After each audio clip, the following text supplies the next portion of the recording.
You know what I decided to do today? I'm gonna start producing music. Yeah, why not produce some music while I'm at it and start a music career in the bunch and see how it goes. Maybe I'll learn how to produce some nice beats, write some fire lyrics, and see what else this music industry has in store for me. And I even got a musician named to boot. You guys wanna hear it? I'm calling myself in the music industry as the infamous BAG. You know, hindsight is 20/20 in this case, so yeah, this is more like a work in progress. You guys want to know what's better than playing a video game? Why, listening to some good ass tunes, of course. Yeah, this is definitely helping with my therapy. Okay, listen up people, we all know for a fact that video games are a medium we can all comfortably agree that is something enjoyable, albeit somewhat frustrating at times. We played many a few regardless what the genre is, and it's not surprising to say that often we find ourselves absolutely immersed in terms of what these games offer to us. Be it from simple platformers to the big boys that goes on for hours like action adventure games, and of course the RPGs themselves. Now I for one enjoy a good video game or two, in case you don't know by now. I mean, this is my entire channel and livelihood at this point, and I mean, who wouldn't in general, and it doesn't matter what the genre can be like so long as I know what the game is offering. Be it from a Mario game or fast-paced Sonic games to even as something as heavy action as a Devil May Cry game, or even an RPG game like Xenoblade Chronicles, Kingdom Hearts, and Pokemon or Persona, I absolutely love what these games offer at the end of the day in terms of their performance, gameplay, and overall appeal. And so what do you do with all of that to amplify these games' identity and appeal even further? Why, it's really that simple. You just shove an iPod up their asses and produce some good fire tracks. Music is what helps to add that appeal a bit further is what I'm getting at here, and in the course of what's to discuss today is no different when it comes down to video games in that regard. Like all forms of entertainment, there's always something so special about learning not only what a movie or show offers in terms of presentation and high quality experience, but also ensuring and welcoming your ears by delivering a unique soundtrack that establishes a presence within the aspects of what that form of entertainment is offering. So today is all about that, ladies and gentlemen, discussing the various mediums of video game soundtracks that are out there since the dawn of gaming. And note, as a quick disclaimer here before we begin, this isn't something of a list, than it is more so an appreciation of the games that I've played in the past and currently, and just giving them a musical spotlight here. If I did not mention a game that you've played in the past or recently, then that doesn't mean I'm not calling their soundtrack bad or anything, it just means I didn't even know it existed by the time I was recording this, so don't find fault in me for not mentioning your favorite games. And Megalovania slaps. There, I said it, now please put the guns away. Without further ado, let's begin the conversation of video game music by saying that I for one am an avid fan of what games can do from a musical standpoint. Sure, we can listen to some good ass tunes from our favorite artists from the music industry, but you can't deny the high quality that video games can produce when it comes down to reflecting, if not downright creating, that same level of emotion and identity. Regardless of the genre it presents, the soundtrack that comes with it is something that really makes or breaks the game in my opinion in terms of overall building something new and refreshing for players to experience. Overall, music is a major part of their identity and the themes that surrounds their premises and purposes of playing a game or multiple when we speak about certain franchises. For example, Sonic games tend to always give that atmosphere of fast-paced gameplay with its level design and story, and what better way to further express that need for speed than to blast some high-octane music in the process. Oh yeah, feeling good! Woo! Whatever the case may be it for a classic or a modern era game, Sonic just does a pretty damn good job at establishing its presence as both a mascot and a platformer with his feel-good attitude that makes platforming feel really like an accomplishment the more you go through the speed of sound. Besides, I feel like this one kinda needed to be mentioned first before the Sonic fans come after me for not mentioning it in the first place. God man, Sonic fans are just so judgmental all the time. Hey, wait a minute. With this in mind, you know I gotta name some examples here, like Sonic Adventures 2 City Escape, Studiopolis Zone in Sonic Mania, Sky Deck Zone back in Sonic Adventure 1, Green Hill Zone, Stardust Speedway for Sonic CD, Sonic Unleashes entire Day stage soundtrack, holy shit they went hard on that one, some parts of Sonic Generations, both classic and modern, and yes, even Forces. I'll steep that low just to grab some fruit for this conversation here, because I know to some degree there were some good bangers at the end of the day, despite what we have to say about this 5 to almost 6-year-old game at this point, especially now that we have Frontiers to enjoy at our leisure, and that cyberspace and entire soundtrack is baller! And like Sonic, how can you forget about the Mario franchise as well? The guys that practically invented the platforming genre, looking back with the NES in 1986. Okay, well, maybe you can argue for Atari, but listen here, we're neither here or there in the fine line of things, if you know what I'm saying. Here in Mario's case, they often express a level of nice vibes and going through the motion with how chill and expressive their soundtracks can be from time to time, regardless if it's 2D or 3D Mario you're ending up playing. Of course, the vibes are more aligned with the 3D Mario games, as 64 to Sunshine to Galaxy all present gorgeous soundtracks that really speak to the quality of the game's presentation, but also just to showcase a sense of each 3D Mario's game identity individually. Sunshine presents a nice tropical vibe to the whole adventure that is exploring Isle Delfino. Galaxy 1 and 2 present an astronomical adventure through the many galaxies you encounter and visit, and of course the progenitor of it all, Mario 64, bridging the 2D elements with the 3D quality of the time together to bring one iconic performance made by the Jumpman himself. They are all simply at the end of the day positive beats, and in the case of Galaxy in particular, bringing out an orchestral soundtrack of all things to really provide that sense of a grand adventure that Mario has going for us, as we see him go from an island removing pain, the galaxies far far away, and to each kingdom with a hat ghost as they head to Bowser as usual, with Mario Odyssey being his most recent adventures. Sunshine is still mid though. Of course, there are other platformers that do deliver high quality soundtracks that speak to their individual identities. The Mega Man games for one are notorious in this aspect, as they make their own sub-series stand out with each of their own different musical identities. Be it the original games, the X series, and the Zero and ZX games on handheld, they each like to present more of a heavy rock focus that brings out the best in terms of their overall gameplay and platforming skills for the player to experience, as opposed to the Sonic and Mario games. Things are both fast paced but also very action oriented, and in some instances require some level of precision in their platforming. Hell, with the X and Zero series specifically, you hear this more with their respective games, as they like to really shred some guitar riffs here and there. And if you are aware of this series since coming out of the womb, you know you have a right in saying that these games are the reason you're a metalhead today. I'm just saying. Look guys, here, don't take my word for it, I'm just stating a scientific observation. Their boss themes are a main example in this case, because no matter the game, the themes are just so incredible to listen to, as they emphasize the sheer danger the Mavericks in each game possess, as well as whatever Sigma has plans for X and the gang, which you see this more apparent with X5, X6, and X8 because of that aforementioned heavy rock focus. Well, in X5's case, it's all more cybernetic rock, and I wouldn't be surprised to see you dancing and hitting that gritty when you listen to Sigma's final stage in X5 in particular. And if you don't know what I'm talking about right now, then allow me to indulge you in my own stupidity here.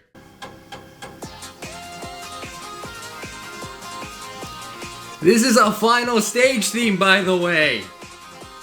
Absolute banger! But that doesn't even compare to what else is out there in terms of presenting video game music identity and quality, since lots of other games out there present more than thrilling adventures and gameplay to explore and mess around with. In this case, I would like to present the hack and slash genre, more importantly Devil May Cry and Bayonetta here, since they more than deliver on not only providing a video game identity, but also in terms of their gameplay structure and combat.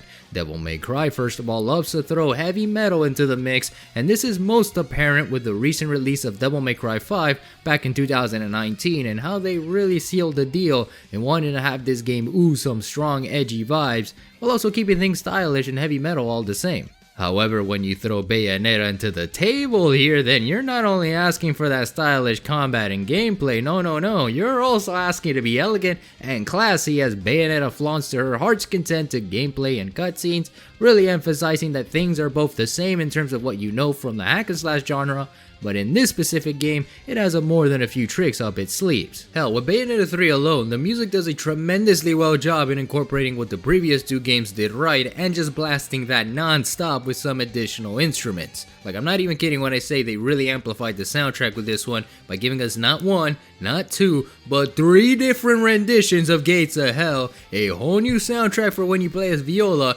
and just adding the scope of the adventure to an 11 overall. And I'm not even scratching the surface here, because as far as I'm concerned, yeah, we got a ways to go. While I talked about video game identity in terms of video game soundtracks, that was all in terms of gameplay and combat mechanics that these games provide. But I never really talked about the one thing that music really is all about in terms of video games, and that is establishing world building, or something like that, I don't know. Oh man! shit just got real! World building is a notorious term in video games and in soundtracks particularly because as much as someone wants to listen to cool ass bangers as they go through their favorite games and genres, if there's no establishment of what the game offers in terms of simple exploration and story value, then the game honestly starts to feel very boring and repetitive. Now, I'm not saying all games can feel that way, and in particular with platformers, they do give different beats and tunes for each stage you enter, but it's not the same as opposed to other genres that focus a lot on story-driven narratives and gameplay. And here's where we talk about action and adventure games and the RPGs, baby, oh yeah! Well, looks like a good time as any to pull out my Version Express card. Oh shit, I gotta renew it soon. Just in case it hasn't been expressed yet, the concept of video games is to be immersive, and in the case of action adventure titles and RPGs, that is no different in that approach. Games like Uncharted, Tomb Raider, The Last of Us, God of War, Marvel Spider-Man, and many more out there all aim to provide not only that game identity as mentioned, but also to bring out the best of the world they're offering as you progress through the game. My personal examples in the action adventure genre of games always go to the Uncharted series first because of how they not only incorporate the feel of what is essentially a video game version of the Indiana Jones movies, which are my favorite movies by the way, but they do more to provide us a sense of wonder as Nathan Drake tackles the next lost city that's in front of him that ultimately gets destroyed in the process. And then with Marvel Spider-Man, that case of being a part of Spidey's world is no different here. Take a good look at how the beginning of the game starts us off with this slow melody of the title theme as it gives us a brief but very impactful overview of Spidey's endeavors over the last 6 years without so much giving us a monologue in the process. It just goes with the flow and the music helps to establish that foundation of a more mature and experienced Spidey we get to experience throughout the course of the game. Oh, and yes, before I forget, I also gotta mention The Legend of Zelda here in this case because they do nail the music right off the bat in the 3D Zelda games in particular, and you can't talk about music without mentioning at least Ocarina of Time, Majora's Mask, Wind Waker, and Twilight Princess considering their game mechanics revolve on using a musical instrument. And yes, in Twilight Princess' case, you can use a wolf cry as a musical instrument. I mean, it's practically a part of the game. What about Skyward Sword though? You know, Heart fans anybody? Or The Lyre? I forgot what it was called, but none of that? None of this action? No? Alright, well, moving on, I guess. But of course, world building isn't world building without mentioning at least a few good RPG titles here and there, like the Final Fantasy series, most notably the recent ones like Final Fantasy 15 and 7 Remake, as they tend to project what the previous entries provide and amplifying it to fit the needs of the world structure, especially with 7 Remake reconstructing everything from its previous counterpart back on the PS1. And as for Final Fantasy 15 as well as the entire Xenoblade Chronicles franchise, these guys do not miss whatsoever when it comes down to the orchestral soundtrack they provide. They all really seal the deal in terms of how expansive these games are from an exploration value, a gameplay and combat value, and of course from a story point of view as well. Plus, I mean, you guys remember Chapter 5 of Xenoblade Chronicles 3, right? I don't want to talk about it. And of course we got Kingdom Hearts in this case too, with how Yoko Shinomura simply produces straight fire tracks on the booth for a Disney crossover RPG. Like every dungeon theme slaps, the Disney soundtracks are remixed to bring a new RPG style to the world you explore, and the battle music is something else entirely that is just so well done, you can't even imagine what the process was like in the studio booth. Then you got the World Ends With You duology as it expands on that hustling city life in Shibuya, Tokyo, as well as giving us a sense of how urban street life is like when it comes down to a teenager's perspective fighting demons and saving the world in the process. Especially Neo The World Ends With You with its remixes of the previous game soundtracks and mixing it with their own to really seal the deal of what this game offers from a story perspective and with how heavy focus of an action-oriented game it plays itself as. And buy the freaking game while you're at it! Including itself in that same category with urban life, you can't deny the Persona series does a good job of that as well. I mean, well, more specifically Persona 5 with its jazz-like ambience that provides a chill mood for the overworld and then hit it a full 180 when it comes down to boss music and themes. I mean, the Palace themes especially hit hard in terms of providing the world each distorted mind has for every Phantom Thief infiltration, going from a castle filled with lust to a factory filled with greed up in space to a casino heist that puts Ocean 11 to pure shame. Persona 5 overall just does wonders in capturing that feel of rebellious attitude, also reminding you that you're a teenager out of high school. The rest of the Persona games, however, do deliver their own unique world building, make no mistake on that front, as they do dive into their distorted realities they have to tackle, and it would be a crime not to mention Burn My Dread and Time to Make History when it comes down to the topic of video game music as a whole. But the most notorious of all RPGs that stand out the most in terms of music and bringing out the best of what each game offers regardless of what people think has to be hands down Pokemon, and rightfully so. And while we're on the subject here, yes, Pokemon is indeed an RPG franchise, and don't let other idiots tell you otherwise. Since 1996, Pokemon has always managed to provide each player, regardless of generation, a sensation of traveling through each respective region. No two regions are the same in regards to its identity, and the music makes sure to deliver that to its fullest by adding a sense of wonder and learning about what possible Pokemon you're about to encounter in each new adventure, as well as the many characters that reside within it. Towns and regions have their own cozy and vibrant feel thanks to the music each has, and I like how in every generation, there's always an instrumental motif being played out to demonstrate what each Pokemon game has in regards to setting the tone of what the story and presentation has going for you. For me, especially growing up with Generation 4 and 5 the most, is where I like to provide my example here with how thanks to the DS's hardware and capabilities, allowed for a really solid adventure with crazy themes and moments that the music for each generation did astoundingly well on. Favorites to boot will always go to Jubilife City, Pastora City, Sunyshore City, CN Wood / Ecruteak City, and Heart Gold Soul Silver, the Pokemon League in both of those games in that generation, Nuvema Town, Accumula Town, Driftvale City, Castelia City, and the Pokemon League in Generation 5 as well. And with the most recent generation now released on the Nintendo Switch, which is none other than Pokemon Scarlet and Violet, these themes are dialed to an absolute 11 here because of how grand this game ended up being, ignoring the whole performance issues aside for a quick moment here.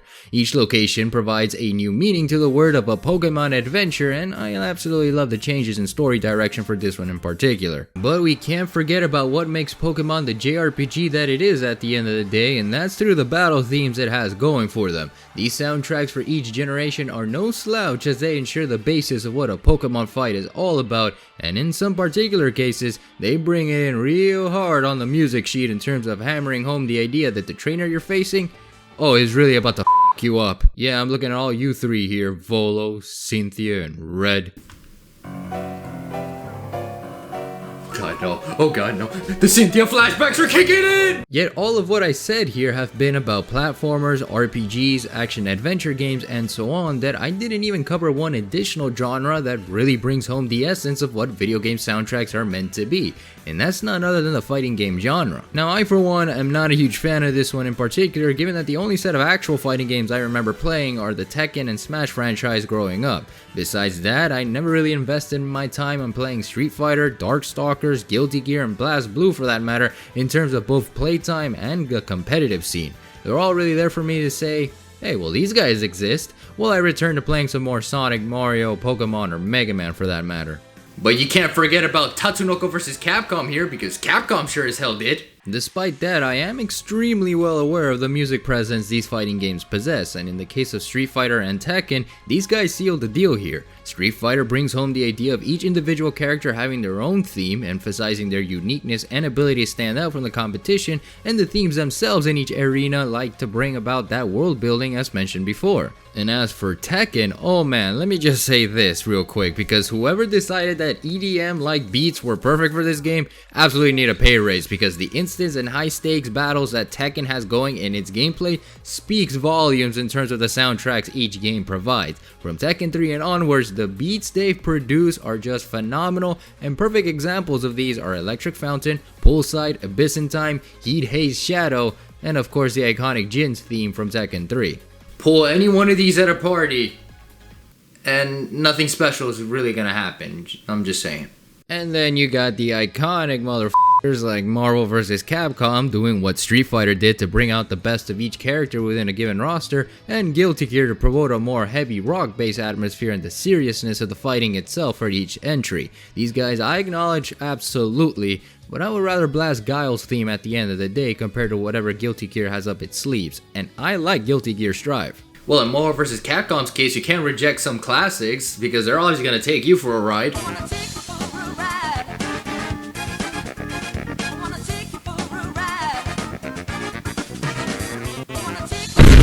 But at the end of the day, video game music and soundtracks are something that absolutely deserve their own platform, their own time to shine when it comes down to music enjoyment and absolute entertainment. I personally hate the notion of people saying that video game music is not real music, because to deny the hard work of every composer that works on a series entry or a game from the beginning really is a selfish thing to do, and I wanted to really highlight that in this video. Video game music is music, and it's important to understand that in an era where video games are now part of the everyday norm and discussion in every single living room that's out there. There's so much work that goes on in these tracks for each game to not only give the player a good time, but to feel like they can have a good time outside of playing their favorite games for a good hour or two by hitting that Bluetooth and asking to bring out those jams to the comfort of their own homes. Video game music is absolutely amazing and definitely something to cherish, and hopefully down the line we get rid of that stigma of people saying, oh, but video game music isn't real music anytime soon. But hey, that's gonna be for another day, for another conversation,